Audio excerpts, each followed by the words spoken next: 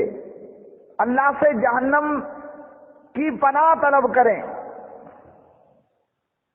اور ہر وہ عمل یا ہر وہ قول جو ہمیں جہنم کے قریب کر دے اس سے بھی پناہ طلب کریں، اور اللہ سبحانہ و تعالیٰ سے یہ دعا کریں کہ اللہ تو نے جو میرے حق میں فیصلہ کیا اسے میرے حق میں بہتر بنا دے۔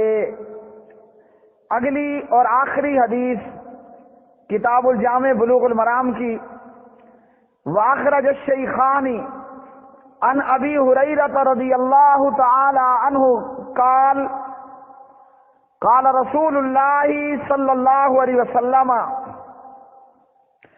کلمتان حبیبتان الی الرحمن خفیفتان علی اللسان ثقیلتان فی المیزان سبحان اللہ و بحمدہ سبحان اللہ العظیم۔ پیارے بھائیو، یہی حدیث صحیح بخاری کی بھی آخری حدیث ہے۔ امام بخاری رحمہ اللہ صحیح بخاری میں کتاب التوحید اور صحیح بخاری کی آخری حدیث، حدثنا احمد بن اشکاب حدثنا محمد بن فضیل عن عمارة بن القعقاع عن ابی زرعۃ عن ابی ہریرہ رضی اللہ تعالی عنہ قال قال النبی صلی اللہ علیہ وسلم کلمتان حبیبتان الی الرحمن خفیفتان علی اللسان ثقیلتان فی المیزان سبحان اللہ و بحمدہ سبحان اللہ العظیم۔ حافظ ابن حجر رحمہ اللہ نے بلوغ المرام کے اینڈ پر امام بخاری محمد بن اسماعیل امام بخاری رحمہ اللہ کو کاپی کیا اور امام بخاری رحمہ اللہ کی نقل کرتے ہوئے بلوغ المرام کے اینڈ پر اپنی کتاب کا اختتام اس طرح کر رہے ہیں جس طرح امام بخاری رحمہ اللہ نے کیا۔ تو اس سے ہمیں یہ معلوم ہوا کہ عالم کو چاہیے کہ وہ اپنے سے بڑے علماء کی نقل کرے، ان کی کاپی کرے، ان کے پیچھے چلے، ان کی پیروی کرے۔ اس سے ہمیں یہ معلوم ہوا کہ امام محمد بن اسماعیل البخاری رحمہ اللہ حضرات محدثین علماء کرام امام بخاری اور صحیح بخاری سے کتنا پیار کرتے ہیں، یہ ہمیں حافظ ابن حجر الاسقلانی رحمہ اللہ کی اس عمل سے یہ معلوم ہوا۔ اور بعض بدبخت اور بدنصیب، چاہے وہ دیوبندیہ میں سے ہو یا کسی اور میں سے، جنہوں نے اپنی جہالت کا مظاہرہ کرتے ہوئے امام محمد بن اسماعیل بخاری رحمہ اللہ اور صحیح بخاری پر اعتراضات کیے، جبکہ جو بھی شخص امام بخاری اور صحیح بخاری پر انگلی اٹھائے، اعتراض کرے، اس کے لیے فقط اتنا ہے کہ وہ ضد اور عناد کی راہ پر، سرکشی اور گمراہی کی راستے پر موجود ہے۔ امام بخاری رحمہ اللہ نے صحیح بخاری کا ابتدا کیا، انما الاعمال بالنیات، اعمال کا دار و مدار نیتوں پر ہے، اور پھر صحیح بخاری میں اینڈ پر یہ حدیث لائے کہ اعمال کو تولا بھی جائے گا، اعمال کا قیامت کے دن وزن کیا جائے گا، اور اسی پر کامیاب و کامرانی کا دار و مدار ہوگا۔ اس سے یہ معلوم ہوا قیامت کے دن ایک تو اعمال کا وزن ہوگا، قیامت کے دن ایک تو اعمال کا وزن ہوگا اور ان اعمال کا وزن ہوگا جو اخلاص نیت پر مبنی ہوں گے. جن اعمال کے اندر اخلاص نہ ہوا وہ ویسے ہی ڈسٹ بین کی نظر ہو جائیں گے اور ان کا کوئی وزن نہ ہوگا. حضرت ابو ہریرہ رضی اللہ تعالی عنہ بلوغ المرام اور صحیح بخاری کی اس آخری حدیث کے راوی فرماتے ہیں کہ پیارے نبی محمد رسول اللہ صلی اللہ علیہ وسلم نے فرمایا 2 کلمے ایسے ہیں جو رحمان کو بہت زیادہ پسند ہیں. 2 کلمے ایسے ہیں جو رحمان کو بہت زیادہ پسند ہیں. زبان پر بڑے ہلکے پھلکے ہیں, کہنے میں بڑے ہی ملائم ہیں, بڑے ہی ہلکے ہیں, اور قیامت کے دن ترازو میں بہت بھاری ہوں گے. تو کیا معلوم ہوا نبی صلی اللہ علیہ وسلم کی اس حدیث سے کہ قیامت کے دن اعمال کا وزن کیا جائے گا. یہ 2 کلمے جو اللہ رحمان کو بڑے پیارے, زبان پر بڑے ہلکے پھلکے, اور قیامت کے دن ان کا ترازو میں وزن بہت زیادہ ہوگا, وہ یہ 2 کلمات ہیں, سبحان اللہ و بحمدہ سبحان اللہ العظیم. پاک ہے اللہ اپنی حمد کے ساتھ, پاک ہے اللہ جو بہت عظمت والا ہے. اللہ کے پاک ہونے کا کیا مطلب؟ اللہ اولاد سے پاک, اللہ بیٹوں سے پاک, اللہ بیٹیوں سے پاک, اللہ بیویوں سے بھی پاک ہے, اللہ باپ سے بھی پاک ہے, اللہ اولاد سے بھی پاک ہے. اور وہ اللہ کیا ہے؟ قل هو اللہ احد, وہ اللہ ایک اکیلا ہے. الصمد, وہ بے نیاز ہے. لم یلد ولم یولد, نہ کوئی اللہ کی اولاد نہ اللہ کسی کی اولاد. ولم یکن لہ کفوا احد, اور اس اللہ کے برابر اور ہمسر کوئی نہیں ہے. تو کیا سبحان اللہ, اللہ پاک ہے, وبحمدہ, اپنی حمد تعریف کے ساتھ. ہم پیچھے حدیث پڑھ چکے, ساری دنیا کافر ہو جائے, رب رحمان کی الوہیت میں, ربوبیت میں, اس کی خدائی میں کوئی فرق آنے والا نہیں. پوری دنیا مسلمان ہو جائے, اللہ کے آگے سجدہ ریز ہو جائے, اس کی قدرت, اس کی الوہیت میں بڑائی زیادتی ہونے والی نہیں ہے. یعنی وہ مخلوق کی عبادتوں سے بے پرواہ. کوئی کافر بنے اللہ کا کچھ نہیں نقصان, کوئی مسلمان بن جائے اللہ کا کچھ نہیں نقصان, کوئی فرما بردار بنے کوئی نافرمان بنے. سبحان اللہ و بحمدہ, پاک ہے اللہ اپنی حمد کے ساتھ. سبحان اللہ العظیم, پاک ہے اللہ جو بہت عظمت والا ہے. وہ اللہ بہت عظمت والا. اس لیے بندہ مومن 5 وقت کی نماز میں یہ بار بار کہتا ہے, سبحان ربی العظیم, سبحان ربی الاعلی. پاک ہے میرا رب عظمت والا, پاک ہے میرا رب بلندیوں والا. تو سبحان اللہ و بحمدہ سبحان اللہ العظیم. اس حدیث سے بھائیوں معلوم ہوا کہ قیامت کے دن ترازو لگایا جائے گا, قیامت کے دن ترازو لگایا جائے گا. یہ اعمال اور بندہ مومن کے اعمال کا وزن ہوگا, اور وزن کیے جانے والے اعمال میں سب سے بھاری وزن والی جو چیز ہوگی, ثقیلتان فی المیزان, وہ کیا ہوگی؟ سبحان اللہ و بحمدہ سبحان اللہ العظیم. اسی طرح اللہ سبحانہ و تعالیٰ نے قرآن مجید فرقان حمید کے اندر ارشاد فرمایا,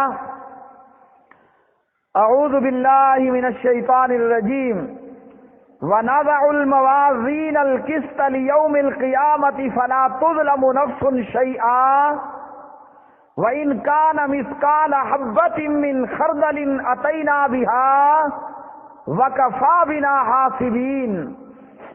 اور ہم قیامت کے دن انصاف کے ترازو رکھیں گے, پھر کسی شخص پر کچھ ظلم نہ ہوگا, اور اگر رائی کے دانے برابر بھی عمل ہوگا تو ہم اسے بھی لے آئیں گے، یعنی اسے بھی ہم تولنے کے لیے لے آئیں گے، اور ہم حساب کرنے والے کافی ہیں۔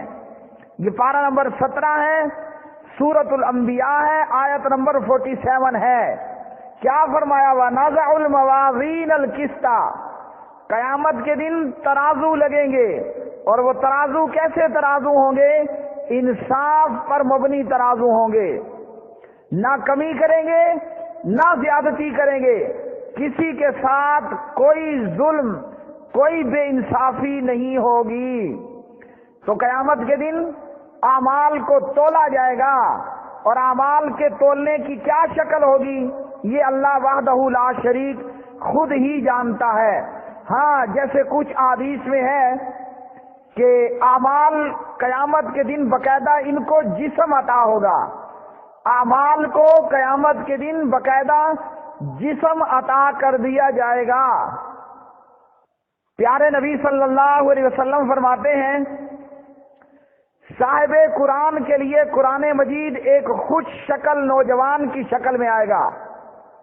صاحب قرآن، قرآن پڑھنے والا یا قرآن کا حافظ، قرآن کا قاری، قرآن کا علم، قرآن بیان کرنے والا، قرآن پڑھنے والا، صاحب قرآن کے لیے قرآن پاک ایک خوش شکل اچھی خوبصورت شکل والے نوجوان کی شکل میں آئے گا، اور حافظ قرآن یا قرآن پڑھنے والا پوچھے گا تو کون ہے، تو کون ہے؟ وہ جواب دے گا میں قرآن پاک ہوں جسے تو راتوں کو بیدار ہو کر اور دن کو پیاسا رہ کر پڑھا کرتا تھا۔ مسند امام احمد بن حنبل۔ اور پیارے بھائیوں، یہاں میں عرض کیے دیتا ہوں قیامت کے دن کا حال کیا ہوگا۔ وہ کتنا خوش نصیب جس کے پاس اللہ کا قرآن ایک خوبصورت شکل میں آ جائے اور کہے کہ میں قرآن ہوں جسے تو پڑھا کرتا تھا۔ یہاں قیامت کے دن کا منظر کیا ہے؟ اللہ سبحانہ و تعالیٰ نے وہ منظر سورہ عبس و تولیٰ کے اندر بیان کیا۔ فرمایا اللہ رب العالمین نے، یوم یفر المرء من اخیہ و امہ و ابیہ و صاحبتہ و بنیہ لکل امرئ منہم یومئذ شأن یغنیہ۔ قیامت کے دن آدمی اپنے بھائی سے بھاگے گا، اور اپنی ماں اور اپنے باپ سے بھاگے گا، اپنی بیوی اور اپنے بیٹوں سے بھی بھاگے گا۔ قیامت کے دن میں ہر شخص کا ایسا حال ہوگا جو اسے دوسروں سے بے پرواہ کر دے گا۔ اس قیامت کے دن میں اعمال، قرآن پڑھنا یہ نیک عمل ہے، اور یہ نیک عمل ایک خوبصورت نوجوان کی شکل میں آئے گا۔ اس سے یہ پوچھے گا تو کون؟ وہ کہے گا کہ میں قرآن پاک ہوں جسے تو راتوں کو بیدار ہو کر پڑھا کرتا تھا اور دن کو پیاسا رہ کر پڑھتا، یعنی رات کو قیام اللیل کرتا، دن کو روزے دار ہو کر روزے کی حالت میں تلاوت کیا کرتا تھا۔ اسی طرح دوسری حدیث میں پیارے نبی صلی اللہ علیہ وسلم نے فرمایا، مومن کی قبر میں نیک اعمال، ایک خوش رنگ خوبصورت شکل اور معطر نوجوان، وہ نوجوان جو خوبصورت بھی ہے، خوشبو بھی لگا رکھی ہے، نیک اعمال خوبصورت نوجوان کی شکل میں قبر میں آئیں گے، اور کافر اور منافق کے پاس ان کے اعمال برے اور خوفناک اور ڈراؤنی شکلوں میں آئیں گے۔ مسند امام احمد بن حنبل۔ تو اس حدیث سے بھی ہمیں یہ معلوم ہوا کہ قیامت کے دن اعمال کو باقاعدہ جسم بھی ملے گا اور اعمال کا وزن ہوگا، اور ان وزن کیے جانے والے اعمال میں سے جو اعمال جن کا وزن زیادہ ہوگا انہی میں سے ہے سبحان اللہ و بحمدہ سبحان اللہ العظیم۔ اللہ پاک ہے اپنی حمد اپنی خوبیوں سمیت اللہ پاک ہے عظمتوں والا۔ اللہ سبحانہ و تعالیٰ سے دعا ہے کہ اللہ وحدہ لا شریک ہمیں یہ توفیق عطا فرمائے کہ ہم پیارے نبی صلی اللہ علیہ وسلم کی احادیث کو سیکھیں، سنیں، انہیں یاد کریں اور آگے ان کی شیئرنگ کریں، آگے ان کو پہنچائیں، اور اس بدلے اللہ سبحانہ و تعالی ہمیں دنیا کے اندر بھی، قبر کے اندر بھی اور آخرت کے اندر بھی تر و تازگی اور شادابی عطا فرمائے۔ جو بیمار ہیں اللہ وحدہ لا شریک ان کی بیماریوں کو دور فرمائے، جو پریشان حال ہیں، مصیبت زدہ ہیں، اللہ رب العالمین ان کی مصیبتوں کو دور فرمائے۔ ان دعاؤں کے ساتھ بلوغ المرام کتاب الجامع کا میں اختتام کرتا ہوں۔ اللہم آتی نفسی تقواہا وزکیہا انت خیر من زکاہا انت ولیہا ومولاہا۔ اللہم انی اعوذ بک من علم لا ينفع ومن قلب لا يخشع ومن نفس لا تشبع ومن دعوة لا يستجاب لها ومن دعوة لا يستجاب لها۔ اللهم إني أسألك بأن لك الحمد لا إله إلا أنت بديع السماوات والأرض يا ذا الجلال والإكرام يا حي يا قيوم أن تغفر لي وترحمني وإذا أردت بقوم فتنة فاقبضني إليك غير مفتون۔ ربنا لا تزغ قلوبنا بعد إذ هديتنا وهب لنا من لدنك رحمة إنك أنت الوهاب۔ ربنا هب لنا من أزواجنا وذرياتنا قرة أعين واجعلنا للمتقين إماما۔ ربنا وآتنا ما وعدتنا على رسلك ولا تخزنا يوم القيامة إنك لا تخلف الميعاد۔ اللهم إني أسألك الهدى والتقى والعفاف والغنى۔ اللهم إني أعوذ بعزتك لا إله إلا أنت أن تذلني أنت الحي الذي لا يموت والجن والإنس يموتون۔ اللهم إني أسألك العافية في الدنيا والآخرة۔ اللهم إني أسألك العفو والعافية في ديني ودنياي وأهلي ومالي۔ اللهم استر عوراتي وآمن روعاتي۔ اللهم أعنا على ذكرك وشكرك وحسن عبادتك۔ اللهم إنا نعوذ بك من زوال نعمتك وتحول عافيتك ومن فجاءة نقمتك ومن جميع سخطك۔ اللهم إنا نعوذ بك من البرص والجنون والجذام ومن سيء الأسقام۔ وما علينا إلا البلاغ المبين۔